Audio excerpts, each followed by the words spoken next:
Republican House Speaker Mike Johnson is trying to hold key factions of his party together as the House looks to advance President Trump's budget ahead of the Memorial Day recess. The proposed bill includes cuts to Medicaid and food stamps as part of GOP lawmakers' plans to find more than $800 billion to help pay for tax cuts. Joining me now is CBS News congressional reporter Taurean Small. Taurean, what are the issues right now that Republican leaders are trying to address?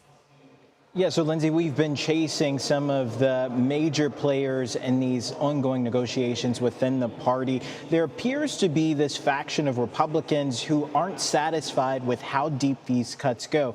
Reminder to our viewers, Republicans are looking for ways to offset about $3.8 trillion that would come with an extension of Trump's 2017 tax cut bill. Right now, they're looking to siphon away funding from Medicaid in order to pay for that. But Republicans like Chip Roy of Texas say that just isn't enough. He's also not satisfied with the work requirements timeline attached to changes to Medicaid. As it stands right now, 2029 would be when these new requirements for those without children who aren't working to face either 80 hours of volunteer work or employment in order to qualify for it. He's saying it's time to go back to the drawing board for Republicans in order for him to get on board with that. He's a part of the House Freedom Caucus, Lindsay. If his voice is as influential as it has been, that means there's quite a few members who won't be voting for this in this very short timeline. So those are the spending hawks. Those are the hardliners. But what about those